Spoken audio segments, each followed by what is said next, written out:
What's going on, everybody? Welcome to Inside the Horseshoe, as the title suggested on the video. I'm your host, Matt Beer, and today we're going to be talking about a lot of stuff. We're going to be talking about just the news that broke, on Monday about a certain coach. We're going to be talking about, just the coronavirus has taken over everything again, with Gilmore now getting it. What does this mean? We're going to go over who's leading in our picks so far for each week, as we did have some changes going on in the rankings. We're also going to go over our mid-season, or I guess first quarterly awards for the NFL season, which will be the Rookie of the Year, Most Overrated Team, Most Underrated Team, and of course the Sir Per Award, which is our Most Valuable Player so far. And then we'll give our predictions as well. I am Matt Beer, as the title, or as my little name thingy right there suggests. Thank you for coming on the show and watching us. I'm going to introduce Kevin next. Kevin, how you doing? Oh, well, I'm a Falcons fan, so it is what it is. But the Braves are winning. That's true. They are looking great so far. So hopefully they don't blow it. Next, we're going to introduce Alec up next. Alec, how are you doing today? I'm doing good, man. As you can see from my name thing, ding dong, B.O.B. is fired. Let's go. Nothing can bring my mood down. Yeah, I mean, as a Colts fan, very, very sad that happened. But everybody else that's not in AFC South is like, well, of course, that's got to happen. So we'll get into that right now. And we'll go to you first because you are a Houston Texans fan.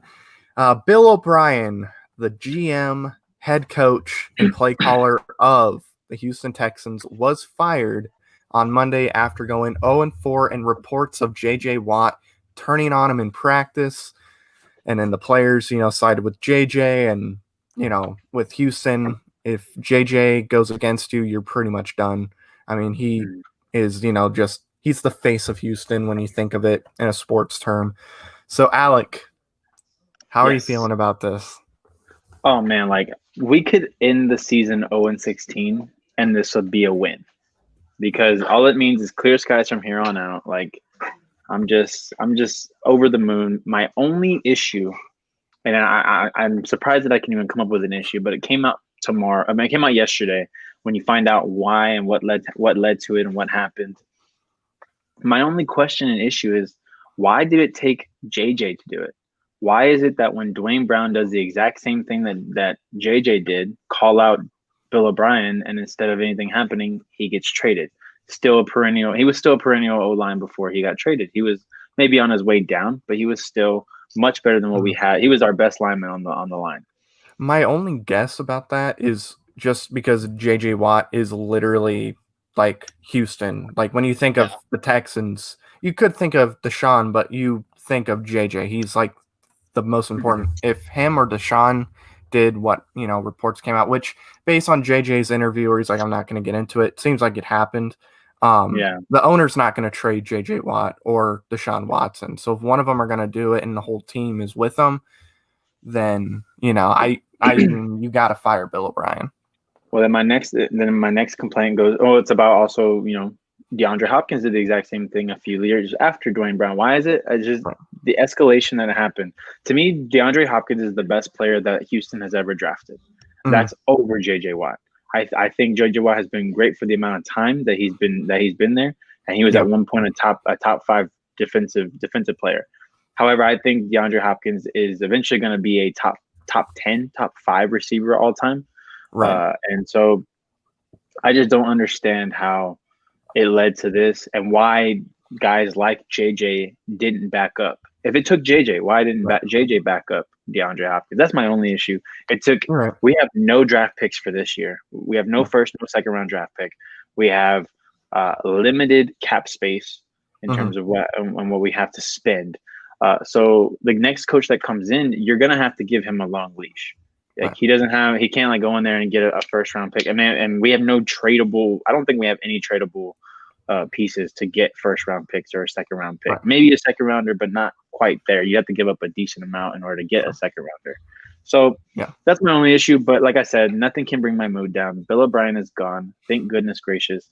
I don't think we're going to go 0-16. I'm just saying that there's nothing that could stop like to me, this is a win in our book. Right. So that's my take.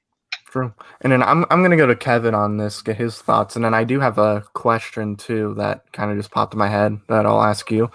Kevin, what are you thinking now? Bill O'Brien, he's fired. Some say should have been a year or two ago, but what are your thoughts on that? I would have fired him the minute that he brought up trading DeAndre Hopkins. The minute Yeah, he I- it Me to me, too. like, you need to get out. Me too. I was gonna say, I mean, he has a couple of guys coming out now saying, some positive things about him. They did win here and there. Yeah. But as far as like Alec just said, it's just a matter of well, I think another thing, the main thing with this that I noticed that caught my eye, especially with Dan Quinn being on the hot seat. Hopefully, I'll be as cheerful as Alex here soon, or maybe things will turn around either way. But I didn't realize that he was also Bob was the general manager of Yeah. the Texans. So having a coach that's also the general manager, I don't know that that's the best way to handle it. But it worked for a little while. But like you said, Matt, the with Watt, he is Houston. He even when the hurricane came through and destroyed a bunch of stuff, he donated a ton of money to help. He's just that type of person and player and leader on the team. Yeah. So yeah, that's I mean, I'm not that invested in the Texans or the AFC at all, but yeah, that's my take on it. As a Falcons Right. fan, in a similar situation, I feel like we're kind of just treading water, and that's not good enough for a team that should really be at the top. That is true. I mean, they probably kept him as long as they have too, because they did win the division like multiple times with him. That's my Yeah. only guess as far as why he hasn't been fired before. But He's got a my winning question to record. you, yeah, like he has his winning record. They win the division many times. They go to the divisional round. If they would have held on to the lead, could have been the AFC Championship last year against Tennessee. Would have been AFC South championship for lack of words. But my question is this, because right now they're 0-4. Like you said, there's no first round draft picks. New coach is coming in. You got who's the interim coach? Is it Kermati or Kermati or No, whatever? Crino, Romeo Crino. Yeah, Cornell. That who has that's been a the one. head coach before, right? That is Yes, true. he has. So, But I guess my question is, let's say Houston goes 2-14, 1-15, or 3-13. No draft picks coming in. Doesn't look like guys have a whole lot right now. If you guys don't get like big name free agents or whatever, because I believe the free agency is before the draft. Yeah, yes. It So starts right around like March. okay, Mhm. and then with all this going on with the coronavirus, things might get pushed, whatever. Mm. But let's say they don't get any like big names, a big name receiver, which next year there's a lot of running backs that are going to be available. Big name, you might get Marlon Mack available if he doesn't re-sign for a little cheaper because of that injury. Let's say you guys don't get any like guys that could really just get you back to being a contender for the AFC South, Super Bowl contender maybe. Do you think it's time to rebuild? Because you'll have a new coach in there. You guys don't have draft picks coming in right now. So, and I know it sounds crazy, but just looking at how he's played this year without Hopkins, do you think you maybe trade Watson, get the first pick, get another first round draft pick, and a few other picks? Because he's going to, like, if you trade him, he's going to, require a lot of picks. Like, you'll want to give a lot of picks or even a player in a lot of picks too. Would you trade Watson, draft a Trevor Lawrence, Justin Fields, and then get more draft picks and then rebuild from there? And then, with a new coach, hopefully you get a good coach in there. You start off again, you keep JJ Watt in there, as your captain for the team all around. Is that something you would do, or do you say, no, we'll keep Watson, we'll kind of, we won't trade unless you guys can trade, maybe a couple draft picks and like a, I guess a mid-tier player maybe for a first-round pick? So my first thought is my initial thought is no, please no, God no. Right. I love Deshaun, but at the same time, so it comes down to the coach that we get. Yeah. If we're like, and the coach that's on top of my list is Eric Bieniemy, the offensive coordinator Yeah. from the Kansas City Chiefs. That would be the first person I call. If you can't get Eric Bieniemy, I would be open to putting the fillers out. If you can get Bieniemy, I would love to see what Deshaun can do in Bieniemy's offense. Because in my opinion, Deshaun is a much more elusive quarterback than Yeah. Patrick Mahomes. He can do more on the feet. I think he might even have a little bit of a stronger arm. The only problem that I have with Deshaun is he's not extremely accurate deep, whereas Mahomes puts it right in the breadbasket. But I think he has a lot stronger arm to get it where it needs to be. So if you can get Bieniemy, I wouldn't trade him. I would let Bieniemy work with him, see what he could do. Now, if you can't get Bieniemy and you're starting to call in guys, I don't even know who's available, like a Todd Bowles or somebody like that, I would be open to maybe putting the feelers out, seeing what people are offering for him, and instead of doing like Bill O'Brien did with DeAndre Hopkins, instead of stopping at the first offer, listen to the other offers. Right. Listen to the rest of them. But yeah, I wouldn't be opposed to it, especially if you can get like a Trevor Lawrence or a Justin Fields. Right. But it's not the first thing I would want to do. Now, I did just look. Deshaun is 25 years old. I thought he was older. I didn't realize he was my age. I didn't realize he was my age. Because he's been in the league for how long? It seemed like he came in the same year as Mahomes. It seemed like he was in for 8 years, just based on how the AFC South has been. It seemed like he was in almost the same amount of years as Andrew Luck. Like, I didn't realize he actually was that young, and I forgot he was. So maybe don't trade Watson. Yeah, he was actually the jury. Yeah, he was actually the draft before the draft of. Yeah. Jonathan, I answered. So you answered that question. Hey, Jonathan. And he did. And he did say he's a great choice for the head coach. Yeah, he came in the same draft as Mahomes. The word was actually that that the Texans were trying to get Mahomes. Yeah. Chiefs traded up, and then when we saw that the Arizona Cardinals were going to be trading a few spaces after, like a few spots before us, that's when we traded with the Cleveland Browns to jump up and grab Watson. So we almost had Mahomes, but it didn't end up turning that. Jonathan put, what about Greg Roman, Lincoln Riley, or Dabo Swinney? If you can convince Dabo Swinney to come to Houston, I would not get rid of Watson. He literally called Watson the Michael Jordan of football. Now, I got a name for coach that I haven't seen him coach in a while. Too, so. Maybe you're thinking of the same one, Kevin. I could be wrong. Dan Quinn. No. Take him and Dirk Cutter. I'll give you both. The guy I think could maybe, just looking at what he did with Detroit and whatnot, is Jim Caldwell. What if you guys got Jim Caldwell? Because first year with Peyton goes to the Super Bowl, and then he gets fired in Detroit after going 9-7, which was a great choice. Just best decision you could have made. Detroit getting rid of him and bringing in Patricia to replace Jim Caldwell. Maybe he'll win as many games as he won his last year. Who knows? But that's a name. I hope you guys don't get him because he's a really good coach. And that's I honestly think that'd be the guy to turn things around. But yeah, I do want to move on real quick because we are at 14 minutes already. Sorry. Billy Bob, you're gone.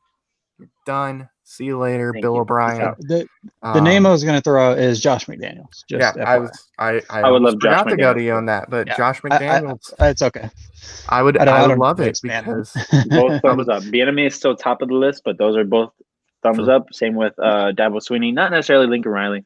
I don't think Lincoln Riley is a very good. You got to bring in like a top flight defensive coordinator. Yeah, I want McDaniels too in Atlanta. So I would love it if Houston got McDaniels because that's another reason for me to hate Houston because McDaniels was supposed to be the head coach and said psych to Indy and went back to New England, which is good because we got a better coach in Frank Reich. I truly believe.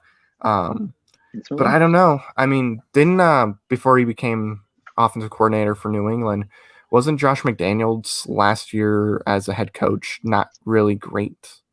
Like his last few years weren't really the greatest. His quarterbacks though were Kyle Orton and Tim Tebow. Exactly. Okay, Right. yeah, that's true. That's true. So now He had if a you great could get a defense though. Deshaun, we get Deshaun that might improve. Yeah.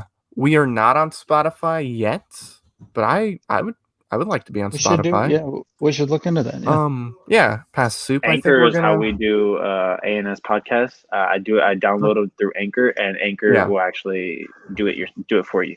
Yeah, that's what I thought about It's an doing that easier with. way. Yeah, I was gonna do a battleground. I know there's Mhm. one on Spotify. It's the very first one, and I haven't messed with it ever since. So I think I'll make a channel on Spotify and whatnot, and we can get it on Spotify. That'd be great. So I'll look into it coming up, and then we'll go from there. I'll add all the other episodes too. But I do want to discuss real quick coronavirus. It's crazy. Tampa. Tennessee is breaking protocols, practicing. More people in Tennessee are now getting the virus. And then Stephon Gilmore, it comes out that he actually has the coronavirus. And now it's some people are getting a little worried because, he was around Patrick Mahomes, dabbing him up. Face. Now There's a picture of him in his face. Yeah, it's like, because imagine Patrick Mahomes getting it. That's huge. That might be enough to shut the league down if Patrick Mahomes gets it for a couple really months. might. So, but he has it. Stephon Gilmore. I don't think anybody else in New England got it. I think maybe one other guy had it. But if it was another guy, it was like practice squad or really nothing that is worth freaking out about if you're a Patriots fan. But Stephon Gilmore and Cam Newton having the coronavirus, not good for New England. All those gates they had, Spygate. It's like, look, we're gonna get you back. Here you go. Boom, missing your best defensive player. Boom, missing your quarterback. How you doing? Keep it moving. Mm-hmm. But I want to know, because now with him having it, and the CDC, good thing is that if you're around them for less than 15 minutes, odds are you're not going to get it, or you have a less chance of getting it than you would if you've been around them for 15 minutes. It used to be like, didn't matter, got to stay 6 feet away. Now it seems like it's changed to where you can be around them for 15 minutes, but, you want to get away at that point. And it seemed like, it was because Cam Newton and Stephon Gilmore were at a restaurant. They went out to eat, and then obviously they're around each other for longer than 15 minutes. That's how it happens. So if that ends up being the case, maybe we're not too worried about Mahomes getting it. But my question to you guys now, first off, is what are your thoughts on Gilmore having it and how you think it affects New England? But do you think it's time to maybe do a bubble? And I think it is possible to do a bubble at Disney because they have like 17 soccer fields you can use for practice. They have, college stadiums. I mean, they have places around that area where you can do it. But, with other places too, I mean, there's options for sure. But what are your thoughts of Stephon Gilmore having it, Kevin? We'll go to you first on this. And then do you think a bubble is needed? Yeah, Gilmore having it is, I think it's obviously not a positive, but I think the Patriots can weather that storm as long as it doesn't spread throughout that facility as well. As far as the bubble, I've heard people talk about, isolating them and like each team in a different hotel, doing, all kinds of different stuff.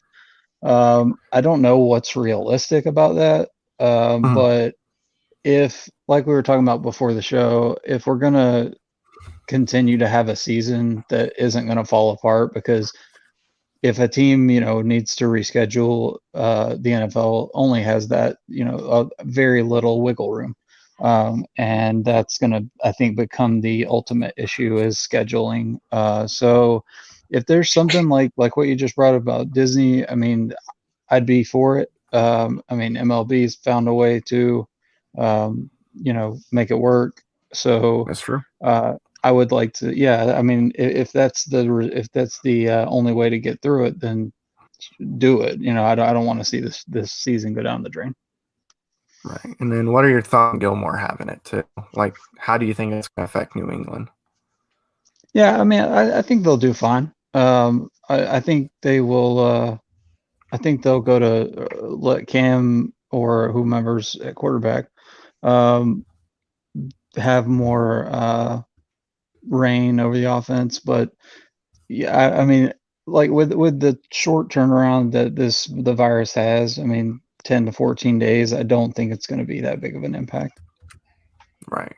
So now I do want to go to Alec real quick. First off, what are your thoughts on a potential bubble? Like, do you think it could work?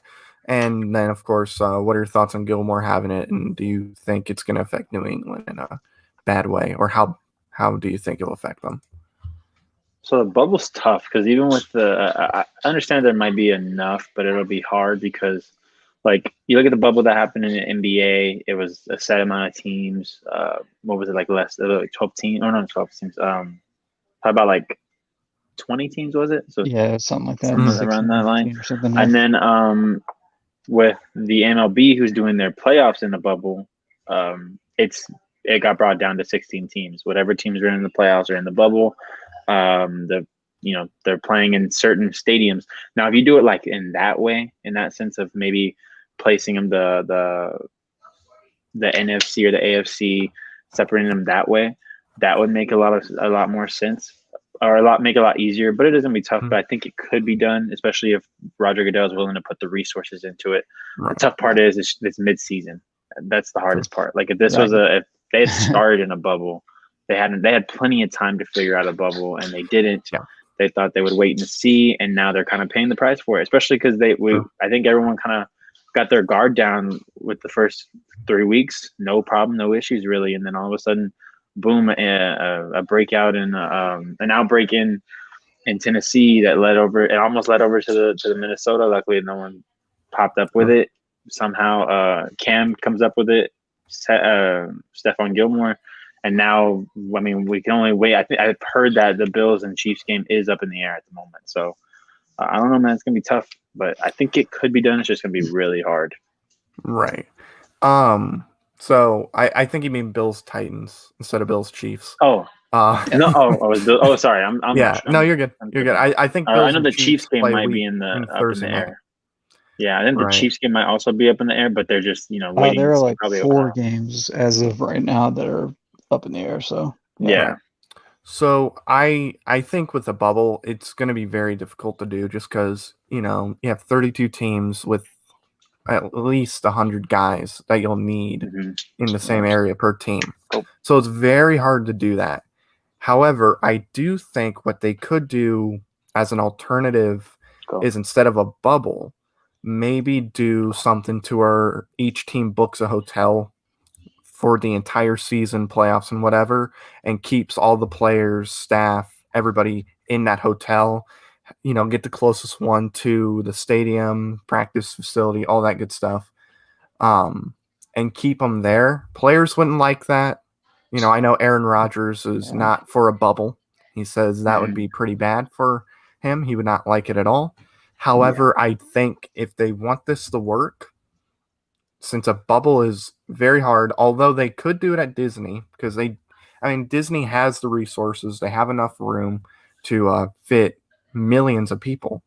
Like, there's hotels that just like one hotel at Disney, and it's the smaller hotels, can fit thousands of people. Right. So they can realistically house enough people to do it. Just book, maybe some of the bigger hotels, the fancier ones, because you don't want the players to be in like your low economy type of hotel, or at the campgrounds at Disney. You don't want to do that necessarily. Yeah, like, basically who's that. complaining about it in the NBA bubble. Yeah, you don't want to give them the all-star hotels, all-star sports, where it's like, $100 a day to stay there at most. You don't want to do that. And, and that's Disney, $100 a day, which probably at any other hotel would equal like $10. But, so you could fit them all at a hotel and at hotels in Disney. Because they have they have more than enough hotels. And then you got Orlando, they have a ton of hotels too. So it's possible to do it in Orlando. They have enough fields to do practice. Not sure how they would do all the games. They might have to do like some games on Saturday, Sunday, Monday, and Tuesday. They might have to do that and then let the other teams kind of practice while other games are going on. And then, kind of figure it out from there. But maybe getting a hotel in your like city closest to the stadium might be the best option to go, because now you have everybody, they're in their area, and it's very hard at that point to catch it. If you have everybody in the same area, you don't have to worry about people, coming in contact with them. Rooms will be cleaned as they're practicing, so nothing bad can happen. I honestly think that is the best way to go about it and the easiest way to go about it.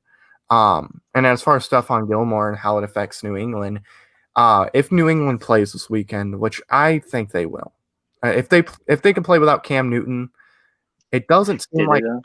I mean, yeah, I mean they got beat, and to be fair, they did travel the same day that they were playing, so they had to go through a lot. But with Gilmore having it, as long as nobody else has any cases come back, which doesn't seem like that's the case. It seems like it was really Cam Newton, Gilmore, and maybe one other person.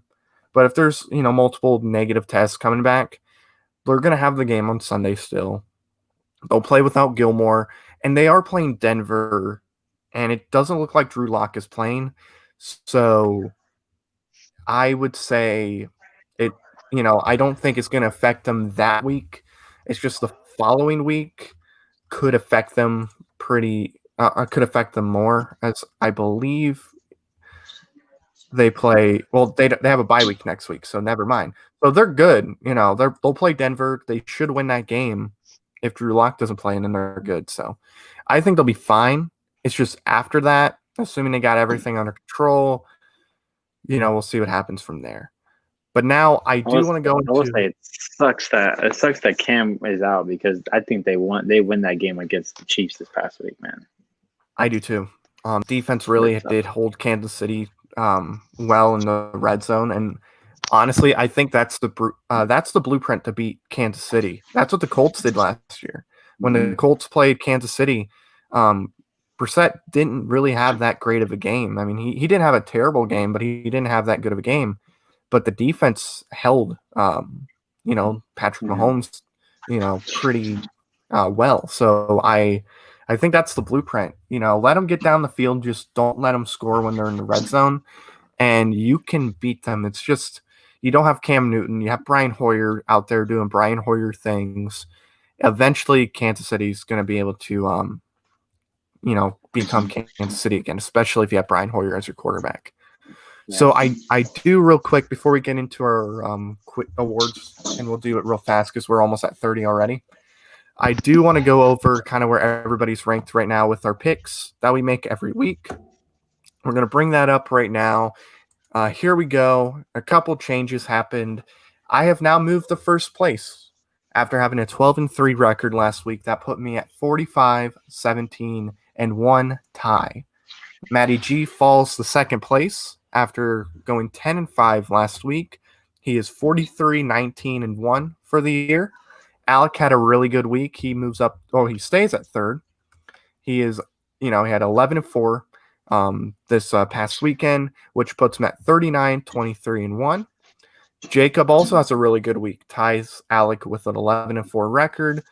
And now Jacob is down 2 spots at 37, 25, and 1. Kevin falls to fifth with a 9-6 record.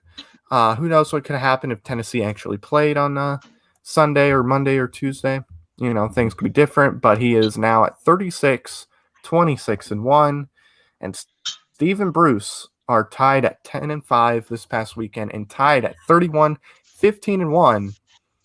And just looking at it right there, they didn't participate in the first week because I don't think they knew there was predictions going on. Who knows where they could have been? This list would be completely different. They might be first. They've been having a couple really good weeks so far. So really, just looking at it right there, what were some of the surprises for you guys as far as like how the games went? So let me last week? check it out. I was I was very surprised at how Carolina played. Mhm. I think Yeah. Arizona was my sleeper to make it to the playoffs this year after missing last year. And the way Carolina played against Arizona, they were just basically running Kyler Murray off the field. Like Yeah, it was insane. Teddy Bridgewater was having a hell of a game. Um, the running back, I was it Mike Davis I or think so. something Yeah. like that. Was just having a hell of a game, man. Like and what a perfect time to do it. You know, Chris Hmm. McCaffrey's out. You have no expectations. Go out there and just play your game, and that's exactly what he did. And Yep. this defense in Arizona that I thought was going to be top tier is kind of disappointing me at the moment. So that's probably the biggest surprise for me. I'm trying to look. Also, I wasn't expecting Odell Beckham Jr. to have the kind of game that he did I against know. Dallas. Like he just, yeah, Yeah, that's the one I was going to bring up too. Cleveland over Dallas. That. I mean, I'll get into it when we get into our yeah, over and underrated, but yeah, that was a very impressive performance. yeah. I mean, I picked Cleveland to win this past weekend. I just felt with Dallas and their defensive secondary and just the defense as a whole. I felt like just because the Browns had such a good offense with the weapons they have, they should be able to score a lot. And the Browns defense isn't bad. It's actually pretty decent. So I figured, okay, decent defense. They got weapons. The secondary in Dallas is just not great. Yes, Dallas has a offense that can go crazy with points. I mean, Dak had 500 yards in that game. Um, I figured just looking at that, Cleveland would win, but I didn't expect Odell to play that kind of a game. Like he played Mm-hmm. unbelievable. I just hope he doesn't do that like this upcoming weekend. But my big surprise is just Arizona. Arizona starting off 2-0, looking really good.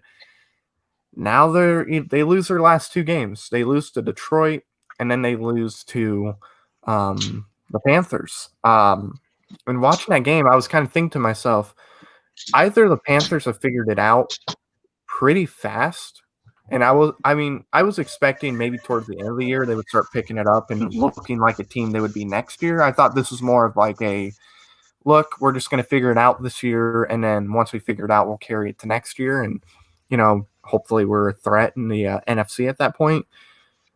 But they beat the Cardinals like Mm-hmm. handily. Like it wasn't like the Cardinals might come back and win this game. It was Oh no. Carolina in full control from the get go. It was like, I mean, so that makes me think: did Carolina figure it out, or are the Cardinals? Are they trash? Do they stink? Like, are they what we thought they were? You know, I Good I feel question. like nothing on that. I feel like Carolina kind of plays to their opponent. Yeah, Uh, a lot of teams do that sometimes. Um, I mean, they are in a crappy NFC South, but I don't think Arizona has lost their touch yet. I mean, I bought into them pretty big on the beginning of the mm, season, whereas a lot of people didn't. So a lot of that is me hoping. But at the same right, time, Carolina, I mean, they've always been good on defense, good on offense. But, maybe they have things clicking right now. But I right. do think it'll be hard for them uh, to overtake New Orleans. I do think the Cardinals will, bounce back. I think it's more of, in the middle of, you know, the Cardinals stinking and the Panthers figuring it out. I think the Panthers are starting to figure out, and I don't think the Cardinals stink, but I don't think they're quite as good as I thought they were going to be because you lose to Detroit, which Detroit could be 3-1 at this point too. Oddly enough, I mean, you lose to Green Bay like you did. Obviously, you're not going to win that game, but they should have won in Week 1. They could have won against the Saints, but they blew it. They just blew it a little early compared to the fourth quarter. like Detroit has done like all of last year. It's like they would have a lead and then they just blow it. So I mean, they should be 3-1. So, Cardinals, they didn't like lose to a terrible team. They lost to an okay team, but them losing to the Panthers kind of makes me question them. And I think this Sunday is going to be very, very telling as far as like what we're gonna see. So, Yeah. I think we're gonna move into our first quarter awards. We're gonna be going over the most overrated team, underrated team, our rookie of the year, and the Sir Per award for best player of the year. And we're gonna start out with the most overrated team. And I do want to read the ones that Jacob, Bruce, and Steve sent because they did send in their picks. So I do want to give them the opportunity to have their voice heard. So let's go to Jacob because Jacob was first on submitting his stuff. For most underrated team, I don't have a picture to show. I do for Rookie of the Year and or Rookie of the Quarter and Sir Per Award, but I don't have it for overrated and underrated team. So just imagine a picture with a bunch of logos on it. The most underrated team, according to Jacob, is the Raiders. The most underrated team to Bruce, which is a great pick, I think, is the Colts. He picks them because their defense and their offense is starting to click and their run game is looking good. And then he was the only one that gave me a reason why he made picks for that. And then Steven picks the Rams as the most underrated team. So I'm going to go to Kevin first. Who's your most underrated team in the NFL so far? I'd have to say it's kind of a tie. I think the Titans and the Browns are both underrated. They're coming into their own, and depending on what happens with Tennessee, of course. Yeah. But you will see. But yeah, I mean the Brownies taking it to Dallas and winning. I mean, maybe that kind of puts them over that underrated hump, but I still would consider them my biggest underrated team. Okay. So we're going to go Alec. Who are you picking for the most underrated team so far? So I was thinking along the lines of, the typical ones, Browns, Raiders. But I'm going to go maybe because of how I thought it was going to go. I'm actually leaning towards the Patriots. I think that they have been showing that even with guys like Cam Newton out, they stayed in that game against the Chiefs, the top team, in my opinion, the top team in the league. And they hung with them almost. If Stidham doesn't throw a late game interception, that's a completely different game. So Bill Belichick has shown that he can always keep his guys in the game. And including me, we're thinking that the Patriots are going to have a huge drop off. I might be wrong, so I'm going with the New England Patriots, which sounds crazy to say. Oh, New England Patriots underrated, but I think in terms of what everyone expected this year, I would say that they're the most underrated team this year. Okay. And then for me, I'm going to agree with Bruce. The Colts are my most underrated team. And the reason why I'm saying that is because when you look at rankings and you kind of see what people are talking about, despite having the best defense in the league statistically, and then the run game, well, numbers aren't like flashy. They're numbers that get the job done and whatnot. You don't hear the Colts being talked about much. I just started to hear just from one, like the Good Morning Football or whatever on NFL Network that always happens. They finally mentioned the Colts because of beating the Bears and handling the run game and Nick Foles pretty well. You don't hear about them talked a lot. I think defensively, their defense is good enough to where they're going to stay in every game. I would be shocked if they got like blown out just because of the defense alone. I don't think they're going to win every game this year. I would love it. I would be all for it. I don't think it's possible. You got to like be legit a like all-time great team, I think, if you're going to go 15-1, 16-0. And I don't think they're that yet.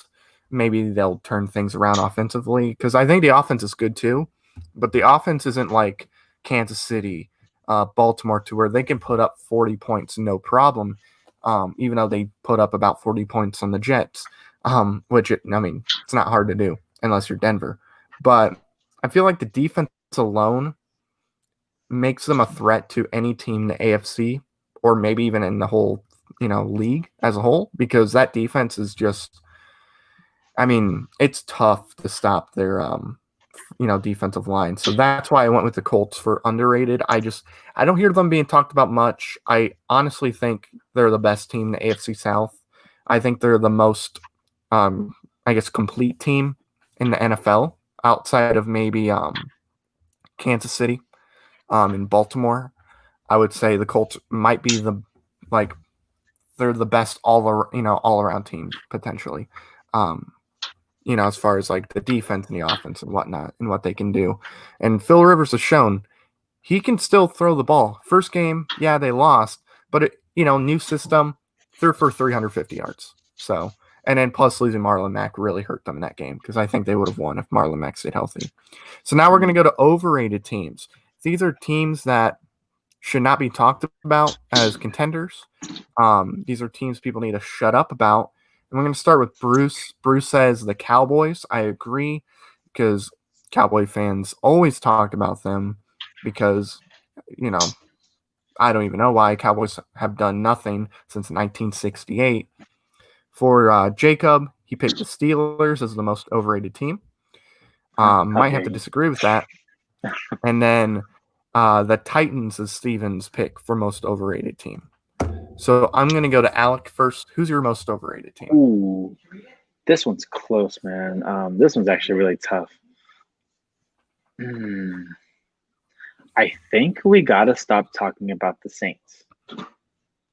I think that against good teams, Drew Brees has had a very hard time getting the ball to his receivers. And I wanted to believe so hard and not even bring them up, but I'm going to go with the Saints. I think that with the way that Tom Brady's been playing this year, they might miss out at least on the division. So, and in terms of going all the way, which I had them in the Super Bowl for my preliminary picks, like I had them in the Super Bowl against the Chiefs, and now I'm starting to lean towards taking them out. So I think I'm going to put the Saints as my most overrated team. Yeah. Well, for underrated team, Jonathan picked the Chargers, even though they're 1-3. I do like that. I do like that too. They could have won last week, but Tom Brady did Tom Brady things and won that game, which, helped me, with the money, but, it is what it is. For me, this was also one I kind of was like, well, do I go with this team or this team? The Saints, I didn't even think of them. That's a good choice, I think, for sure. But I'm going to go with the Titans. And the reason why I'm going with the Titans is just looking at their last couple games. They played Jacksonville and they played the Vikings. And they barely beat both teams. If you look at all three of their games, they barely won. They barely beat the Broncos. They should have won that game by more, but they potentially could be 1-2 right now. I think they would have lost against the Steelers. I just think the Steelers are a much better team. But yeah, the Titans, everybody's talking about, oh, they're a contender. They're always in the top 10. I've seen them in the top 5 at one point this year on some power rankings. They're always like 7 to 8 at least. And I just don't think they're that good. And I'm sorry, Maddie, but I think once they play teams that have really good defenses or, better teams than the Jags and the Vikings, they're going to struggle. And I think that's when you're going to start seeing those losses come in. And I think it would have began last week, assuming Buffalo and the Titans are playing this week, which I think they're going to figure it out. If they're going to move the Saints and I can't remember who they're playing, but they're going to move the Saints game to Indy and play that on Monday, I think they're going to figure out something for the Titans. I think it's going to be really difficult or really, really hard for them not to keep it on this week, because I honestly don't think they want to figure out, okay, what week do we put it in? They already have the bye week. And, if they postpone it, that's 2 bye weeks, and some teams might not consider that fair. But I got the Titans. Maybe the Titans will prove me wrong, but at this point, looking at who they played and barely beating the Vikings and barely beating the Jags and allowing them both to get over 30 points offensively against you, that's not good. And they did almost lose to the Vikings, but they have Gostkowski winning with that unbelievable leg that he has there. So we're gonna go to Kevin. Who's your most overrated team? Yeah, I got a couple. The Cowboys are kind Let of the them be mad obvious at me. one. Let them be Yeah, I was mad at gonna me, say. Jonathan. Bring the hate, Cowboys fans. You guys are trash. Should Here, be here 0 you go, 4. Cowboys fans. You go on these massive runs in the fourth quarter, which is great. But you've given up 146 points in the season in 4 games, which is the most ever for their franchise. And that's a franchise that one of the original franchises. Yeah. That's insane to me. They are not good. They are just, I feel like, lucky, and that luck's going to run out. The 49ers are another one. I don't want to spend too much time talking about them. Theirs is more injury related, but the big one is for me after seeing how Foles came out, and he's not the Nick Foles of Philadelphia Super Bowl year. So the Bears for me are the under the Cowboys would be my most overrated team. Right. I see. I thought about the Bears potentially, but just looking at it, a lot of people, even though they were 3-0, didn't think the Bears were really, a team to watch out for. It seemed like a lot of people were like, look, they could be, 0-3. Let's just see what happens. When they start playing better teams. They were always, people have always, as far as what I've seen, they've, unless you're in Chicago, I've, Right. heard everybody say, let's wait, let's hold off because they did barely win these games. And I think when Nick Foles came in, that's when people started to go, well, maybe they will. So Maybe, there's but that. then last But week, they only put up 200 250 yards total true. offense. So I mean, of course, against a good Indy defense, but Yeah. yeah, to me that just says that kind of screams like panic mode. True. Hello, whoever was on there. All right. So now we're I gonna move almost to went Bills for my underrated team. I considered it, but didn't. I actually did too, but I think they might be mean, properly rated now.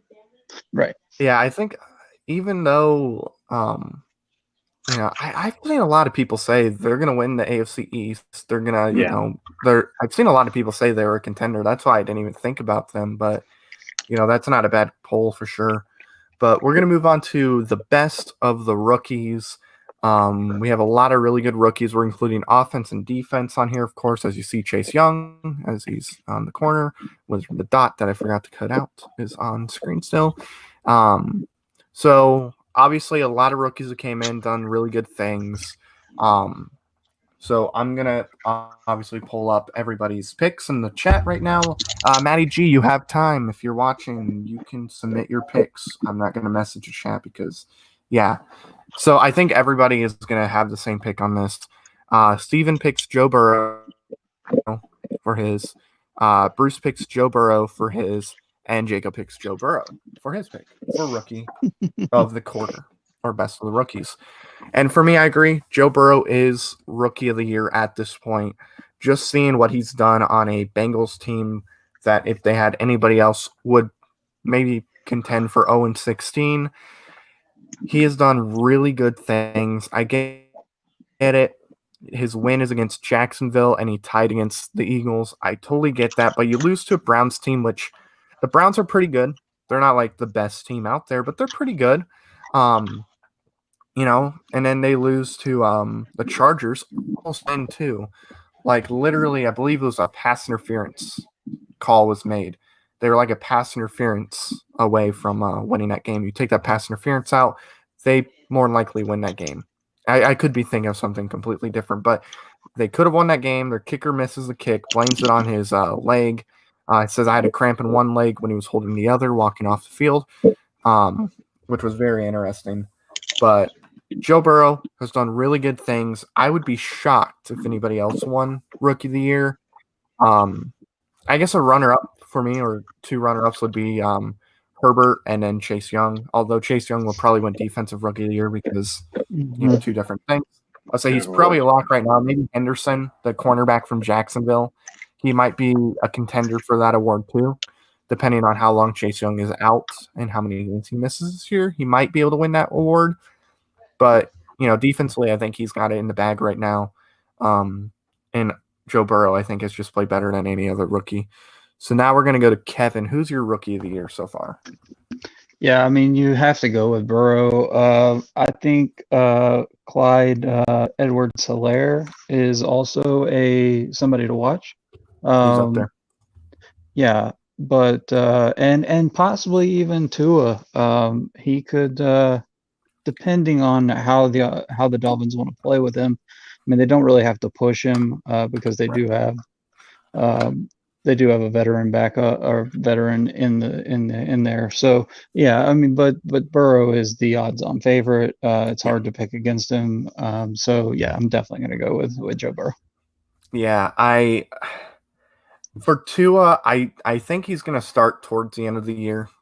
Because right now they don't really need him in there. Ryan Fitzpatrick didn't have the greatest game, but Miami was still competing in that game against Seattle. A lot of people are forgetting Miami did add a lot to that defense too. And it's finally starting to click. So, I do think Miami's defense you're going to see is going to start climbing up the ranks for best defense in the league. I don't think they're going to be in the top 3 or anything like that. But, I think if we put Tua in that game, it would have been maybe a nightmare. But Tua is somebody you could watch out for, but I honestly think it depends how long it takes. And Jonathan agrees with me. Chase Young is Defensive Rookie of the Year. Really good year right now. For sure. We'll see how I mean, if he's, going to play most of the year, then I think you have to definitely keep an eye on him. So now we're going to move to Alec as he's listening to somebody real quick. Sorry. Okay. So, you're good. But who's your Rookie of the Year so far? Yeah, it's obvious. It's Joe Burrow. Justin Herbert's a very close second, but because Joe Burrow's been doing it for one more week than Justin Herbert has, you have to give him the edge. Yeah, there's really not much else to say. Joe Burrow's been doing much more with less than I think a lot of the guys in the league would be doing. So, winning in spite of his horrible offensive line and his defense giving away games. Like, to me, that Cleveland Browns game should have been a win, but the defense couldn't stop Baker Mayfield. So, it's things like that, and he's running for his life half the time, but he's still looking good. I think he's going to have a decent amount of wins. I think I might even, jumping ahead, I might even have them. No, sorry, they play the Rangers this week, but maybe I have them winning a couple more games. So, just Joe Burrow, 100%. If Joe Burrow gets hurt and Justin Herbert keeps playing great, then we'll have a change. That's Herbert. Yeah, because I think Justin Herbert is kind of the second place guy right now for offensive. I think a guy to watch out for, like Clyde Edwards-Helaire, Jonathan Taylor, could be somebody to watch out for. I know number-wise last week didn't have as good of a week as he did before, but the Bears' run defense is a good run defense, so it's, it was going to be hard to get like crazy numbers on it.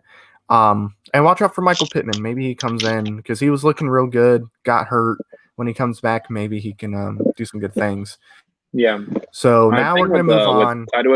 One second. My thing with Clyde Edwards-Helaire is he just happens to be on a team that has too many weapons. True. If he was anywhere else, he has so many. He probably has way better of a year so far. But there's just too many weapons. I do agree with that. I do want to say, Jonathan, I do think Patrick Queen is definitely in the running for it too. I do think Patrick Queen has been having a really good year for Baltimore so far. He's done really, really good things. So I do agree he's definitely in the running as is the safety from Tampa. So now we're going to move on to the best award you can get. It is the Sir Purr Award, which goes to the best player of the year so far. Come on, disappear, buddy, disappear. My end is frozen. There we go. Okay, my end was frozen for a second. My internet is fucking up right now. Hopefully you guys can understand what I'm saying right now. But I'm gonna go into what everybody else has right now. If I start glitching, I do apologize. My internet's been really iffy the past few weeks. So for Jacob, his Sir Purr Award would go to Aaron Rodgers, although Josh Allen is, right behind him on there. Bruce has Russell Wilson with the slight edge on Aaron Rodgers, but does agree that Josh Allen is in the conversation. And for Steven, Josh Allen. Okay. Is my internet all glitchy? Oh, You're good. we can hear you. You glitched like for a second, but okay. Yeah, just for a second. Okay. Yeah, because it showed like a black screen on your guys with the circle, so that freaked me out. I may have to fix my internet if it does that still. But Josh Allen is Steven's pick. So we're gonna go to Kevin on this one. Who is your pick for the player of the year so far? I mean, he has fallen off a little bit the last week or two, but I mean, starting off as stellar as he did, it's hard to pick against Russell Wilson. I mean, he's nearly perfect in weeks 1 and 2. 3 was good. He had kind of a down week last week, but overall, you don't get much better numbers in the first quarter of a season, especially a weird season like this. If I had to pick anybody else, I know everyone wants to hop on the Josh Allen bandwagon, but Aaron Rodgers would be my other choice. Okay. So hopefully my end doesn't freak out again. So now we're going to go to Alec. Who's your pick for player of the year so far? So yeah, Russell Wilson's a close second for me, but I do have Aaron Rodgers. I think that Aaron Rodgers has been playing out of his mind lately. He, unlike Russell Wilson, who did have a bad week against the Miami Dolphins, I don't think that Aaron Rodgers has had a bad week yet. And that's the thing about this MVP award is it's week by week. You got to go like who's up there, who's up there. It was the exact same thing last year with Russell Wilson and Lamar Jackson. Lamar Jackson didn't have a bad week. Russell Wilson did. And fortunately, that's what it comes down to. Against a bad team that Russell Wilson went up against, he goes up against the Miami Dolphins, and he kind of has a hard time against them. Whereas Aaron Rodgers goes up against a bad team, sorry, Kevin, and the Atlanta Falcons, and takes care of business, does exactly what he's supposed to do. So that's why I know the numbers might be a little bit in favor of Russell Wilson, but I tend to go more eye test with awards like this. So that's why I pick Aaron Rodgers. Josh Allen is number 3, obviously, but it's still Russell Wilson and Aaron Rodgers. But it's a 3-person race, and that's when the season becomes fun. Right. For me, it's got to be Russell Wilson. I do want to give a shout out though to a punter, and you won't hear MVP conversations for punters, but I do got to give him a shout out. Rigoberto Sanchez, the Colts punter. The reason why I'm giving him a shout out right now is just when he punts the ball, he doesn't get his ball doesn't go in the end zone for touchbacks. He had his first touchback against the Bears last week, but he's always pinning you deep, whether it's inside the 10. I mean, he's put teams like inside the 5 a few times already. But he'll get you pretty deep in the in your side of the field. When you get the ball, it's going to take you a while to drive down the field. So that's why I'm putting him in there. But Russell Wilson is my MVP award. I get he didn't have the greatest game last week, but I do want to say last week against Miami, who is a really good defense, mind you. He had 70% of his passes completed. He had 306 yards, which is the most he's had, I believe, this year. He's had 2 touchdowns. Yeah, didn't have a whole lot of touchdowns. But he had 2 touchdowns, and he had 1 interception, and he had a 112.4, QB rating, which is quite good. I do agree with that. So far this year, he's had 1,285 yards, 16 touchdowns, 2 interceptions. And there has not been a quarterback since Peyton Manning with 16 touchdowns in the first 4 games. It's him, Peyton, and that's it. As he's tied. If he would have thrown one more in Miami, he would have more touchdowns through 4 weeks than any other quarterback in the history of the NFL. So historically, his stats are looking real good. He's on track to, maybe break the all-time, or not all-time, but the passing yard record for this season. He's on track to do that. He's on track to break the record for touchdown passes. So, I mean, he's on track to break records. I get he has some guys to throw to, but just because you have guys to throw to, it's not going to diminish like your chances of winning MVP. I mean, look at Patrick Mahomes and what he had his rookie year. Absolutely I mean, Patrick Mahomes had weapons. Yeah, I mean, like I know Aaron Rodgers has it's like Aaron Rodgers, he has like, he got Devontae Adams. It's Devontae Adams, and then he has like a bunch of guys that works at Kroger, and that's it. Yeah. And then, Russell Wilson does have, he has a few guys to throw to. And I would say Aaron Rodgers has Aaron Jones to throw to. Really good receiving back too. And that's Lazard's good too. Yeah. Yeah, like they both have guys. It's not like Aaron Rodgers has nobody. He has guys. Exactly. So that's why I hate that argument. It's such a like a nitpicky argument. When you can't, it's like when you can't, you're trying to argue something and you know that you've lost. You jump to, oh, well, this guy has less weapons. Well, he still has to make the throws. Yeah. Yes, it might come down to the receivers, but you can't take away from somebody because they have talent around them. It's like they're all NFL, players. They all play, they all made it to the NFL. And yes, let Russ cook, Bruce. Let him cook. And let me just put out that I really want Russell Wilson to win the MVP because I think that he deserves it so much. He's been in the top 3 of it for so many years in a row.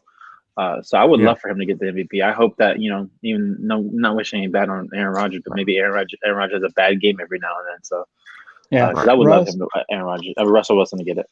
I will say, Russell Wilson, I feel like he's always been overshadowed by like Legion of Boom, and I mean, even when they were Super Bowl team, he just didn't seem to get like the accolades and stuff that he deserves. So I kind of do hope this ain't the same as what Alex was saying.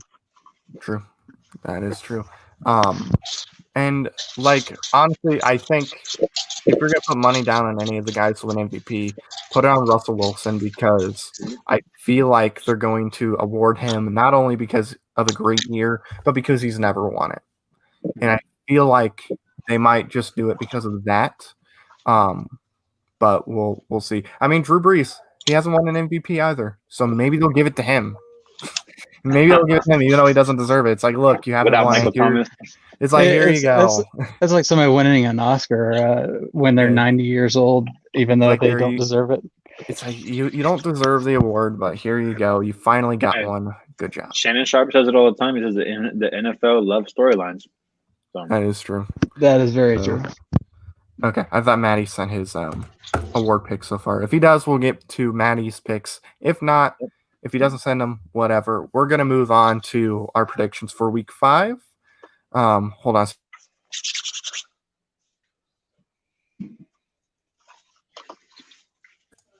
Oh, Kevin, good. Congratulations on your Braves. Oh yeah. No, I had to tell Appreciate somebody I ate already. They said it was time to eat, and I said I ate already, guys. Come on, but it's all good. So we're gonna move into Week 5 predictions. Though we're gonna start off with tonight's game. That is the Tampa Bay Buccaneers going to Chicago to take on the Bears. Tom Brady is coming off of a fantastic week where he threw for like 5 touchdown passes, had a great game against the Chargers. Now he's going to Chicago, where it's not warm. It's kind of chilly. As somebody who lives pretty close, it is chilly where I'm at, and Chicago does get colder because you have, Lake Michigan right there, and you're gonna have the wind coming from there. So it's not it's not a 65-degree weather right now. It's probably 40s. Might even feel colder. So we're gonna start with Kevin. Who's your pick for this one? Man, this is a tougher pick than it appears on the surface. Chicago coming off of a restful week.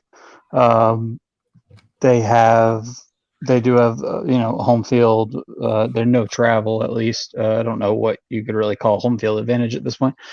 But at the same time, you can't. It's so hard to bet against Tom Brady and all the tools that he has in Tampa Bay. So until I see something different, I'm gonna stick with Tampa Bay over Chicago.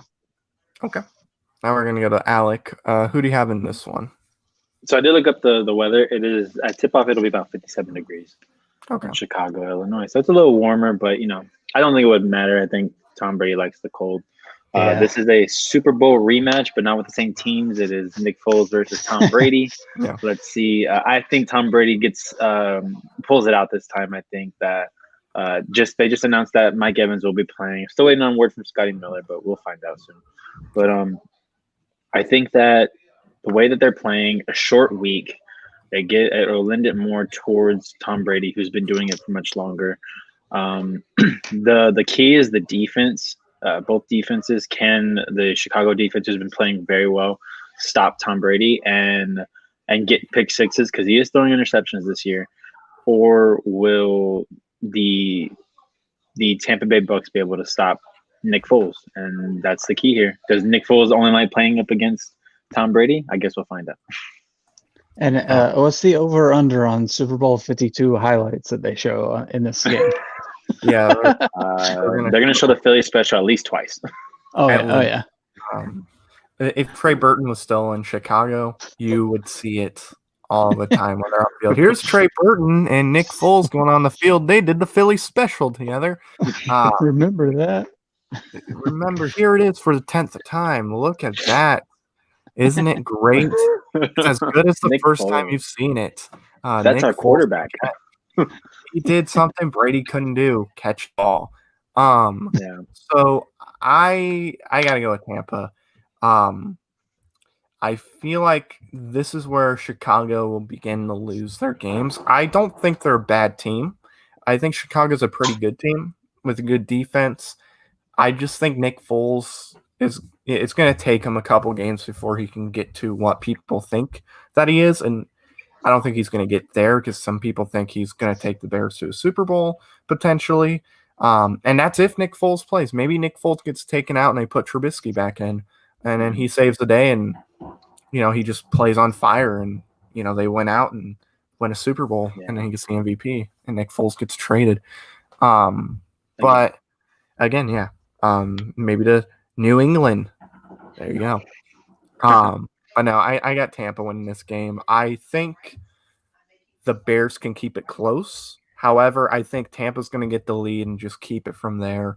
I would be shocked if Chicago wins because I just don't think the offense is there yet. They did lose Cohen like 2 weeks ago, so that's going to hurt their run game. Montgomery, that's how you say his name, right? We're going to go with that.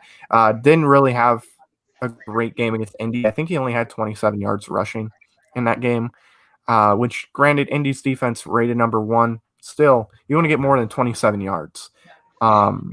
He's not really great. He's not the guy you want to be your franchise, back like Cohen maybe could have been. But I got Tampa. I just think Tom Brady's gonna he'll throw some picks, but I think he's gonna get touchdowns as well. I think he's gonna throw like 4 touchdowns in this game. So although the Bears secondary is quite good, I will give them that. So that's something to watch out for. Very curious to see if Brady can take it, find any ways to, do well. Maybe it's just Mike Evans getting the ball the entire game. 300 yards for Mike Evans, breaking, I believe, Reggie Wayne's record for most receiving yards in a game. I believe he still has that. Hey, if I start Scotty Miller, I hope Scotty Miller gets the ball. He's been balling, man, but that hip. He's questionable every week. Yeah, that is true. But we're going to move on to the next game. It is our first 1:00 game we'll talk about. It is the Rams going to Washington to take on the football team. I hate that name. Whatever. New quarterback coming in, Kyle Allen will be taking over for Dwayne Haskins. Has a little bit of history with Ron Rivera. He'll be getting the start, and Alex Smith is the backup. So hopefully Kyle Allen sucks so much that, Alex Smith can get that job back and win that division, which, I mean, that's possible. But they are playing a really good Rams defense. Aaron Donald is just a monster. You have Ramsey out there in the secondary. So it's going to be really, really difficult to score on that team. But who knows? New quarterback. They might be able to take advantage. So we're going to go to Alec. Who do you have in this one? I'm gonna go with my surprise team of the year, who I thought was gonna have a very, very bad year, and they're having a very good year, and that is the Rams. That defense is just so they're so smothering. They just jump on you. Really, I think the only team that's really put up numbers against them was the Buffalo Bills, and that was a tit for tat game. Kyle Allen's not it. I don't know if Dwayne Haskins is, but I think Dwayne Haskins is definitely better than Kyle Allen. He just had some bad games. But yeah, I mean the thing is Alex Smith, but I'm so scared to put Alex Smith in there because that leg. I was against the Texans when he broke that leg, and that was I always liken it to Theismann's injury, broken leg when Lawrence Taylor broke his leg. So I don't want to. I don't even. I think he should have retired, but that's not for me to tell him. But yeah, I'm gonna go with the Rams. It is forever, Jonathan. It is forever. Haskins will. He's going away like Sam Darnold, going off. Hey, there are so many people still saying that Darnold is a legit quarterback in this league, and I almost said it too after that 50-yard run that he did, but it was against the Broncos. He juked someone that probably should have been cut immediately. But there are so many people that still try to convince others that Sam Darnold is a legit quarterback, and I'm still like, I don't know, guys. They're silly, and if they're working at like Fox Sports or any ESPN, whatever, yeah, hired. One guy that I know absolutely does it and thinks that Sam Darnold is actually worth anything, but that's neither here nor there. I got the Rams winning this game. Colin Cowherd. Oh, where did that come from? I don't know. No, I got the Rams. So I don't think Kyle Allen's the answer. Maybe it's temporary, and it is. Kyle Allen will just be starting for a little bit, but he will not be replaced with Haskins. He'll be replaced with Alex Smith, the best quarterback on that team. I get it. He almost died. He almost it's so died, bad. but he wants to play. Put him on the field. Let him throw one touchdown pass. Comeback player of the year. Book it. Well, I don't care. Coming back from that injury and throwing one touchdown pass to me is enough to beat out Cam Newton, Ben Roethlisberger. Give him comeback player of the year. And look, if Alex Smith is starter in this game, I'm picking Washington to win because I truly believe Alex Smith is one of the most underrated quarterbacks in the league. He is a guy I think because I do think Washington's defense is pretty good. It's not great. I think it's okay. Pretty good was was a stretch. It's okay. Chase Young really does elevate the defense, though, and I think with Alex Smith, you can go 6-10 and win that division. So I would go with Alex Smith, but they won't. So whatever. Man, it was bad. Man. That was bad. And just imagine if there were, if it was like now with no fans in there, or let's say only like a couple thousand or whatever, you would hear that scream because I remember like when Paris Campbell got hurt in that Vikings game for the Colts, you could hear like his screams and agony and stuff. And it's like, I don't know if I want to go to a game with that little people if an injury like that happens. But I just think the Rams, though, are a little too much for Washington. I think, like I said, if Alex Smith goes in there, maybe they don't win because it would be his first game back, but they would definitely be a lot closer. But I will say this. The Rams did not destroy the Giants. It was actually a pretty competitive game. Who knows? Maybe the Giants are starting to improve. I doubt it.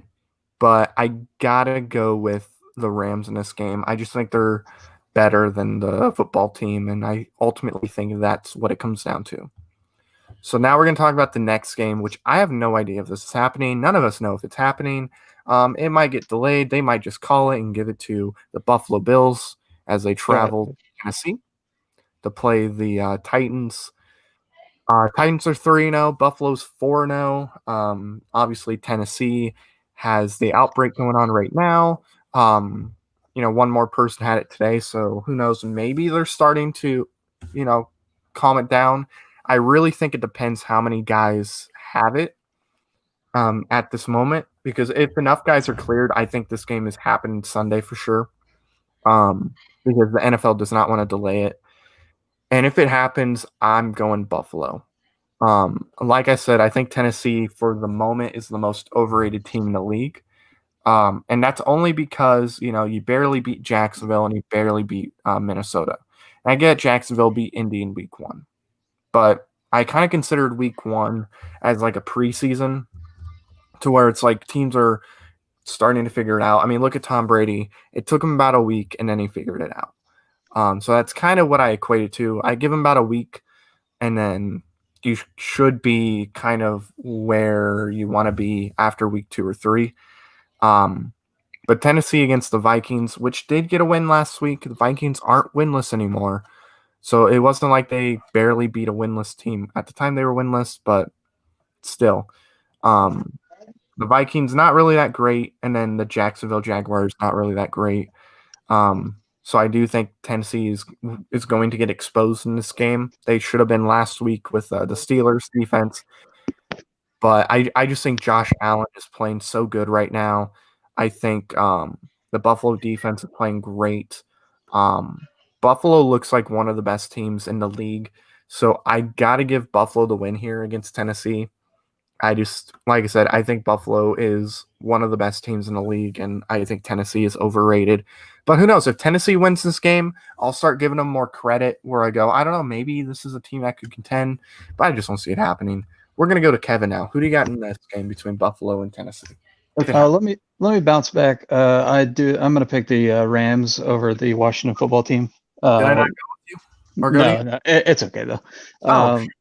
Yeah, you guys pretty much said everything I was going to say. I mean, typically traveling from west to east coast is something I take into consideration, but I think the Rams are just too good. But I do think Alex Smith is upon us. I think he might pop in. Anyhow, Buffalo is really good. They are just super focused. Josh Allen is a potential MVP candidate. So yeah, I think even though the Titans have had a little bit of I guess you could say a bye, they still have a lot of craziness, chaos going on in their locker room. So I think that's going to be difficult to pull together as well. So I'm going to go with Buffalo over Tennessee. Okay. And Steven did bring up some news. Thank you for bringing it up right now because we are talking about Titans and Bills. So the Broncos and Pats have been moved to Monday. The Titans and Bills will be played on Tuesday. So it looks like right now it's happening. Usually if they have a confirmed day, unless something crazy happens, they're sticking to it. I'm surprised the Broncos and Pats are moving to Monday, though. Since I think it was just Gilmore that had it, and it seems like there's enough time where they can kind of plan around Gilmore not playing, but that does surprise me. We're gonna go to Alec next. Who do you have in the Tennessee Bills game? I'm gonna go with the Bills as well. I think that I haven't really seen much of a weakness from these guys. From this team, I don't know where that defense is stout. They have a great run defense, a great passing defense. And then on offense, Josh Allen and Stephon Diggs are clicking on all cylinders. This is a really good team. I think most people, I would say, I was thinking that they're going to be really good. I didn't think they were going to be this good. Right. But Josh Allen seems to be showing that he is a legit quarterback. People need to stop, putting down his name, start talking about him as top 5 because the guy's killing it so far. So Bills all the way. I think Titans still have their issues in certain aspects of the game. I don't know about if I would say overrated, but I would definitely say they are not quite what they were last year. Right. So now we're going to move on to the next game. It is Jacobs Eagles going to Pittsburgh to take on the Steelers. That game's going to have fans there, as far as I'm concerned, so that's pretty cool for them. I'm going to start with Kevin on this one. You know what, actually, because I feel like we didn't start with Alec on any of these. Did we start with you on the Rams one? Yes, you did. Okay, so we'll start with Kevin then, because I forgot to go to Kevin on the Rams in Washington. I had no idea. Did I start with Alec? Then I go first. So we'll start with Kevin on this one. Who do you have in this game? You'll have to tell me which game you brought up. I was talking. Sorry. Okay. Yeah, the Eagles and Steelers. All right. I have this is gonna be a tough game to pick. Two really good defenses. The I think it might come down to like one or two plays, to be honest. But I do think Pittsburgh's front seven is too strong. Even though Philly does have a really nice, like how they're rotating in their D line, they have like 8 guys on the D line that they rotate in and keep fresh for the whole game. That's genius. But I still think Pittsburgh overall, as an overall team, is just going to have that slight edge. But man, it's going to be. I think it'll, like I said, I think it could come down to a late interception, or even win by a field goal as clock expires. Right. Okay. So now we're going to go to Alec. Who do you have in this one? I don't think it's going to come as a surprise, but I am going to go with the Steelers, my second team. I think that Ben Roethlisberger has been looking, better. Not great, but he's been looking better.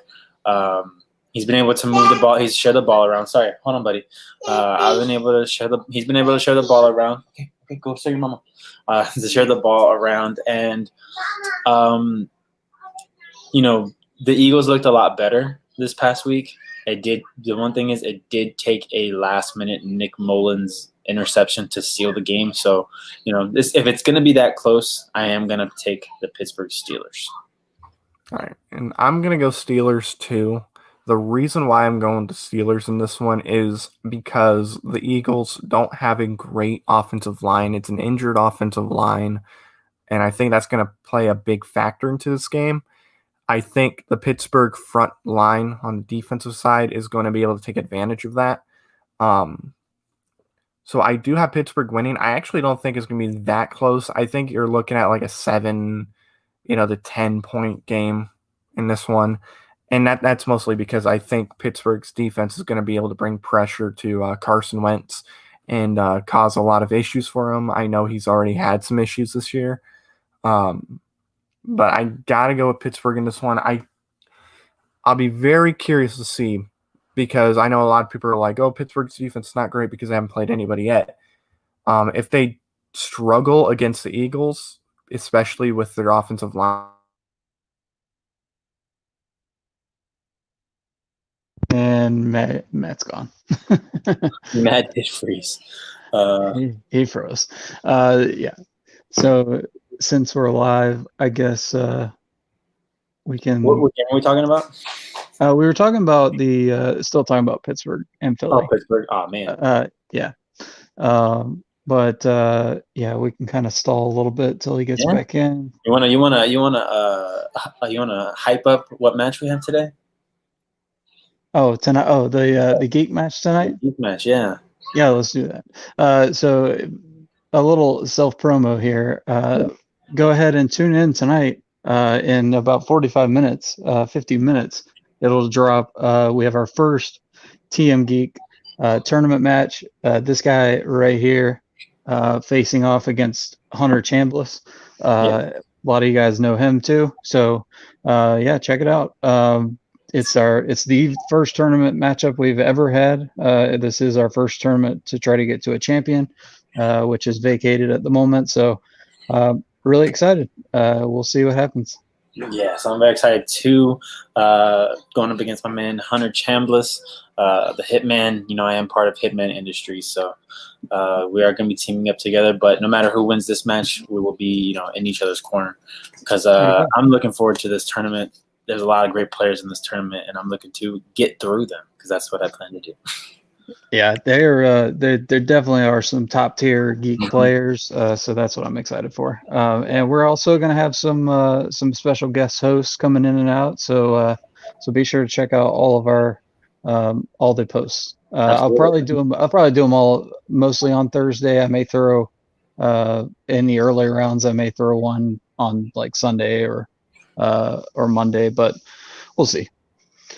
Yeah, I'm looking. At least the one guest that you threw in the chat, I'm looking forward to that one, man. Oh man, me too. I know. Yeah, I was pretty excited when I got that message back.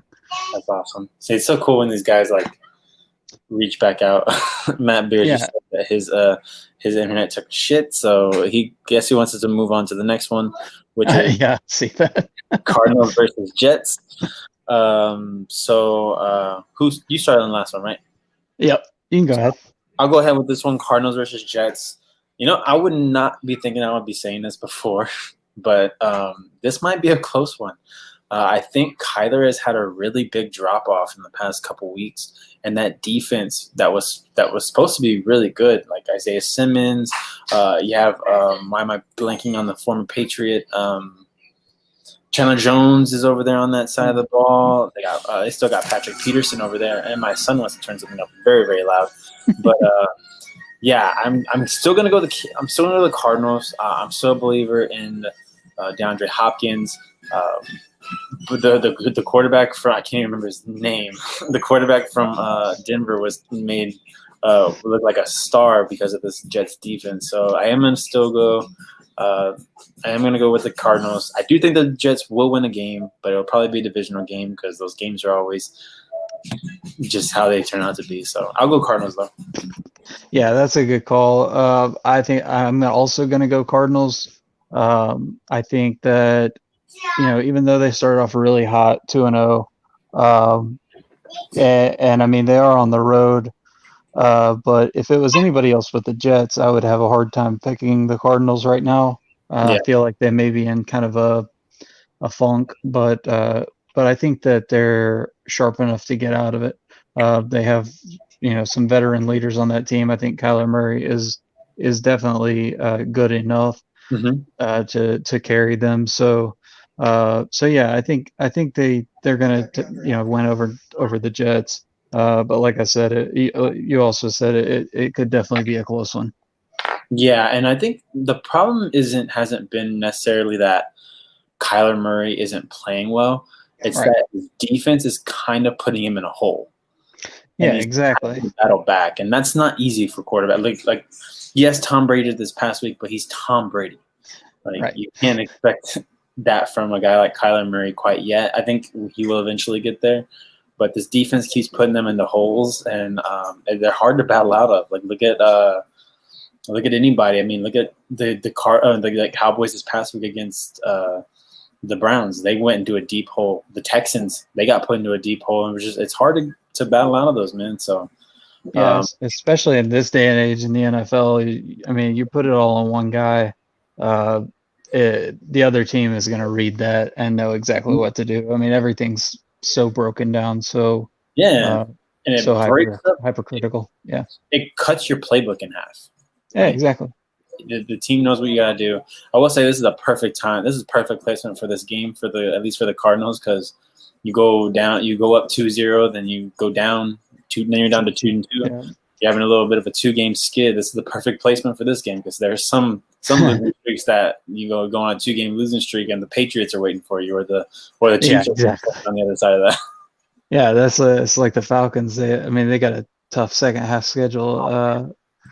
So yeah, not a good thing. If you want to, we can go ahead and talk about I think probably a pretty obvious game.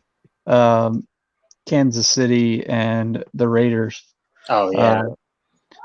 Las Vegas. I almost put them in my overrated teams slot. I don't think they're as good as advertised or what we saw at the beginning of the year. But yeah, I mean, it's also Kansas City.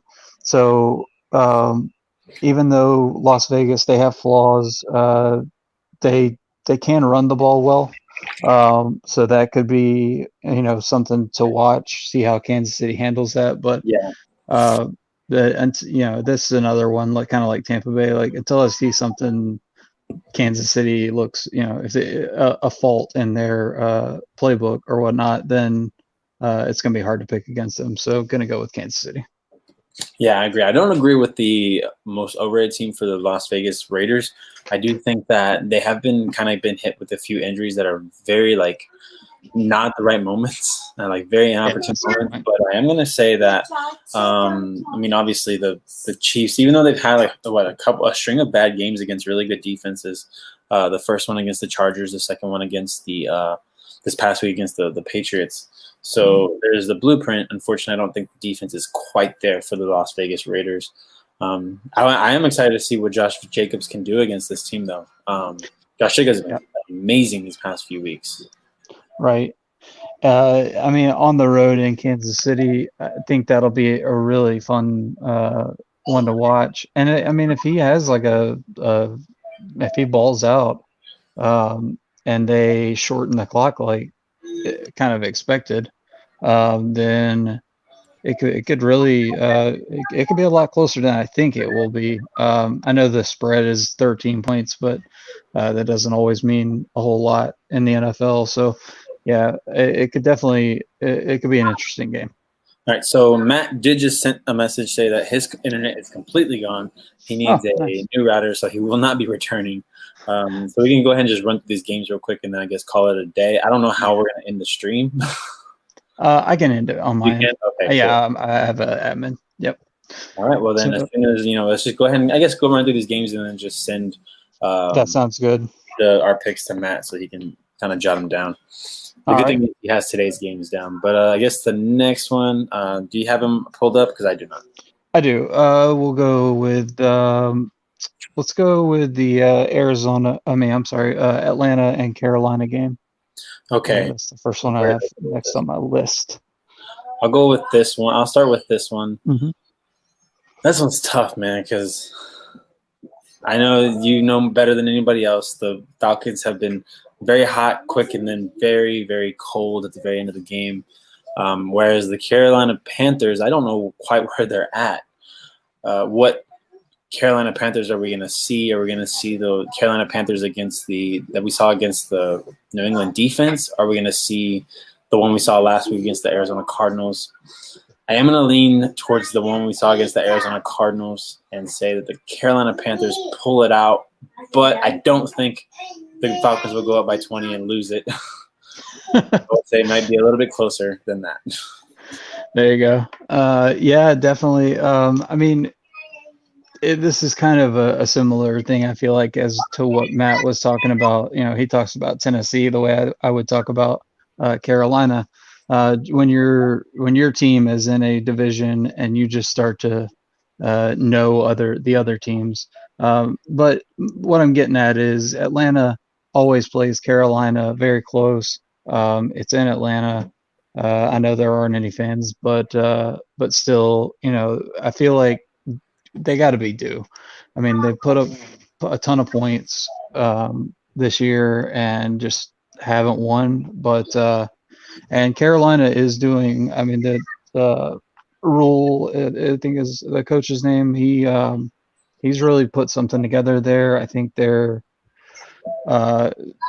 be close, but surely to God, Atlanta can win a game.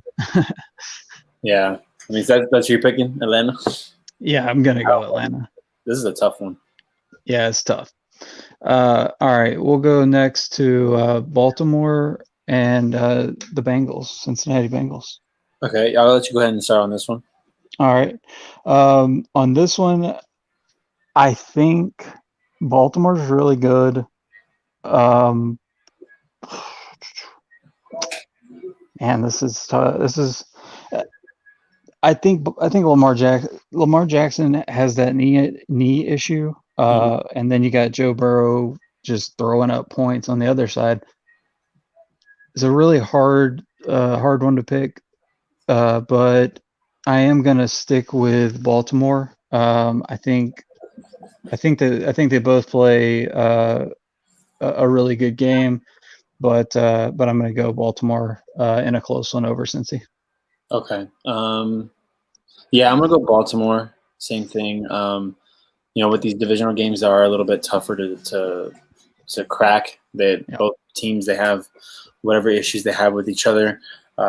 So I am gonna go Ravens, maybe a little closer. Joe Burrow's gonna put up a lot of points, I think, or he won't. I don't know. This one's tough. I really don't know where to go. So I am gonna go Ravens. I just don't know. It's more likely gonna be like a blowout or something. Yeah, I mean the spread is 13.5 points, but like I said before, you never really know.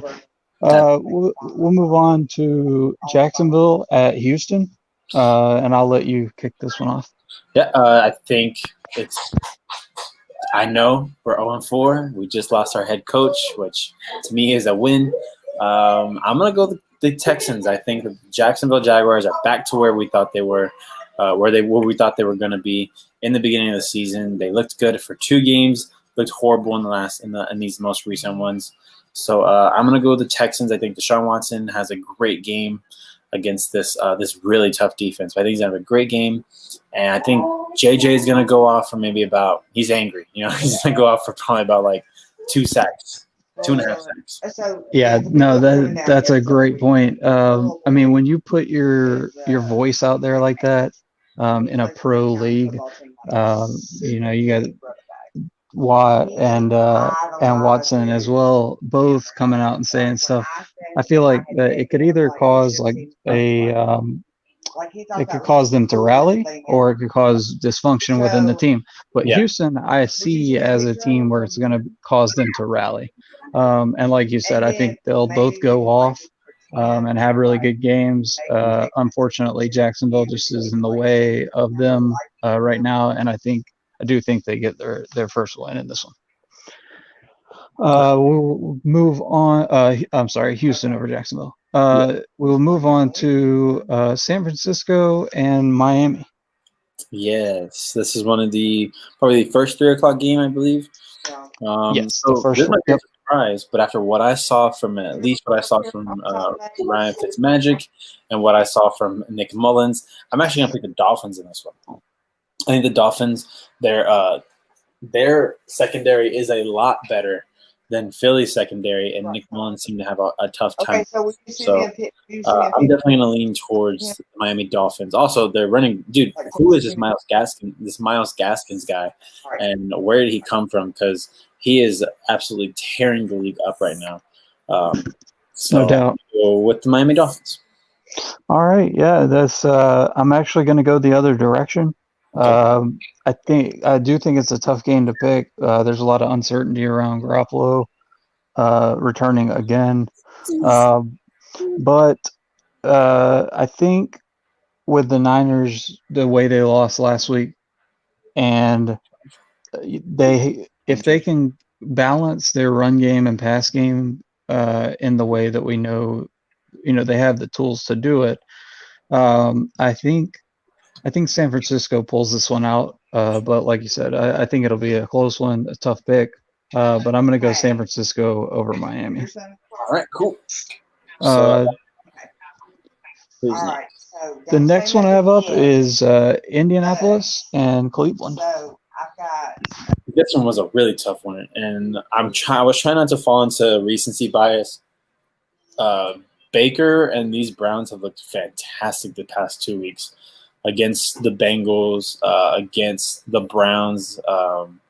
They had a bad game. Who was it against? The one before last week. Why am I blanking? Washington. Washington. They had a great game against Washington. So really, 3 weeks in a row, they've had great games. This Indy team though is tough.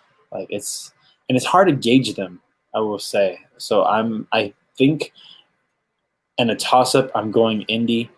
Nope. Sorry, I'm changing my mind. In a toss-up, I'm going Cleveland. I think Cleveland is having sometimes this game is about streaks and who gets hot at the right moment. And right now, the Browns have gotten hot at the right moment. So I'm going to go the Browns. I made the mistake of switch. I was going to go Browns last week, switched my answer to the Cowboys. Andres Ace Cabrera convinced me to go Cowboys, and it shot me in the foot. So I'm going to go with the Browns this week. Hey, that's fair. I am again gonna go the other direction. The Colts, man, they like you said, they're just playing lights out. They do have the number one defense in the NFL in yards per play allowed, number one in points allowed per game. I don't think Cleveland is a bad team. I think they're going to make a big run all the way, and I think they'll make it to the playoffs. But I do think they'll miss Nick Chubb real big in this game. So I'm going to go Indy over Cleveland in a close one. We'll move to New York Giants at Dallas Cowboys at Jerry World. This is a fun one to pick too. You can go ahead. So I'm going to go – I always got to pick at least one big upset. And in my upset, I'm going with the New York Giants, the New York Football Giants. Even though they didn't have I think they've only had like one really bad game, which was not last week, but the week before against San Francisco. They just had a horrible game against San Francisco. But before that, they were competed with the LA Rams all the way to the end. So against this Dallas team who gives up a lot of yards, gives up a lot of points, and gives up a big lead at the beginning of the game, I'm going to go with the Giants, especially with it being a divisional game. There's a lot of divisional games this week. Yeah, there are. I was just thinking the same thing. Giants for me. All right. Every time I pick Dallas, I get burned, I feel like. But as far as the New York Giants, their offense is just a mess. I do think they'll end up, they'll score. They'll find the end zone. But I think Dallas, even though their defense looks like absolute trash, I think Dak can just, I think it'll be like a race, like a sprint. So I think that it'll be close. I am going to go with Dallas over the Giants. But yeah, it's going to be close. I just don't think the Giants are there. And I think Dallas is kind of in desperation mode, kind of just to prove themselves. So yeah, going to go Dallas. We will go. This is the next one on the list, even though Steven said it got moved to Monday, but it is the Denver Broncos at the New England Patriots. So this one was with Cam being out, I wanted to go Denver, but I don't know if Drew Lock's going to be back yet. That quarterback over there, I think it was like Brett Rippon. He looked good for a little bit, then started turning the ball over. Then he threw like 3 interceptions after throwing like a touchdown or 2. So this defense is still good, even without without Gilmore. This defense is still good in New England. So this might be like a very drag out kind of game where it's going to be low scoring. Both quarterbacks probably giving it up. I think they're probably going to go Stidham, I would assume, for the Patriots. So I'm going to go Patriots for this one.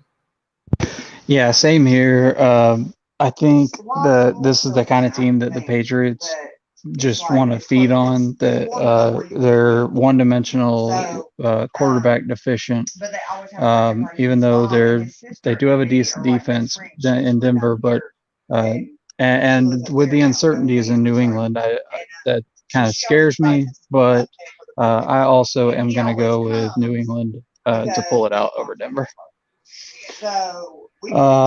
The Sunday night game is the Minnesota Vikings at the Seattle Seahawks. So once again, it comes down to an average offense versus a very bad defense, but a great offense against a struggling defense. So I am going to go Seattle on this one. This one probably looked a lot better before the season started. This game probably looked a lot more closer, but I will go Seattle. The run defense isn't bad in Seattle, and Dalvin Cook has been heating up. But we saw what a on top of his game Kirk Cousins can do against a average secondary, and I don't think Seattle's secondary is average by any means. I think it's probably worse than the Texans is this year. But having said that, Russell Wilson has been playing fantastically this year. Probably last week aside. So I will go Seattle. I don't see how they lose to this team at all. Yeah, that's. I feel the same way. I mean, even though they're going to be without Jamal Adams, it's really just foolish if you pick against Russell Wilson at this point in the season. He's just playing too damn good. Minnesota, I don't really know what they are yet. I've picked them one week and then they lose, and then I don't pick them and they win. And it's not like they're barely pulling it out. It's two completely different teams. Cousins, maybe he is finding his footing, but I just think Seattle is too strong in this one. So Seattle over Minnesota.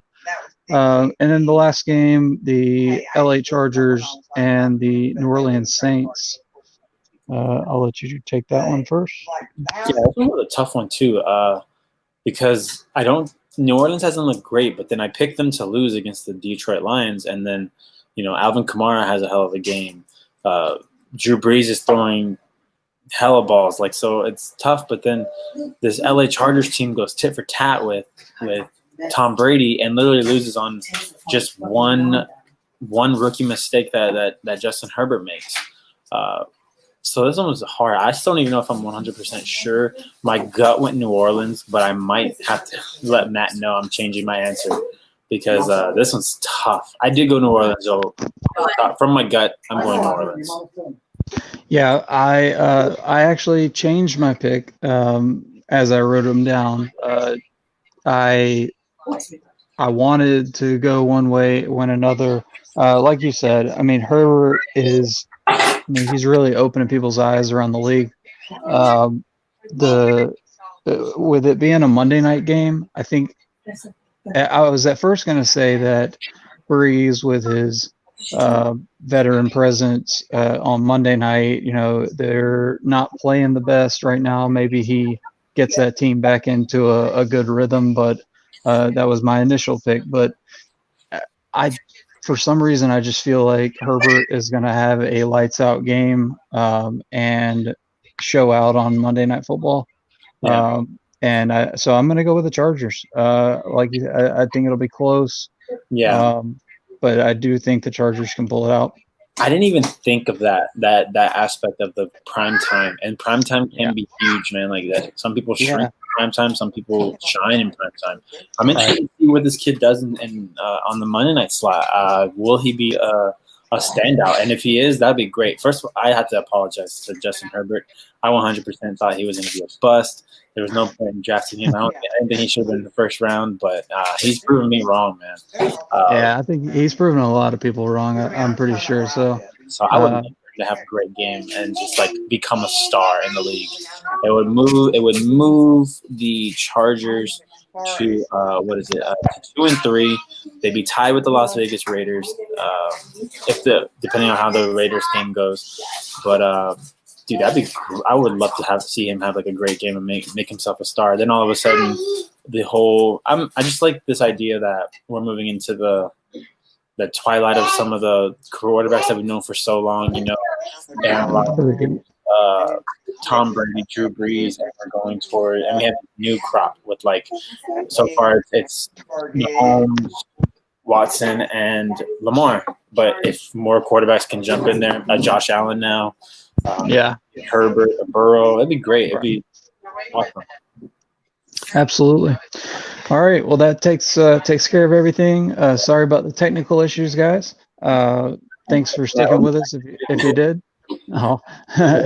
But yeah, catch us next Thursday, 5 o'clock, or what time do we start? 5:30. Sorry. Yeah, 30 Eastern. 5:30. Yeah, so check out Inside the Horseshoe every Thursday, 5:30 Eastern, and we'll talk some football. Yeah. I am your stand-in for Matt Beer. I can't do him justice, but thanks for joining us and have a good one. All right.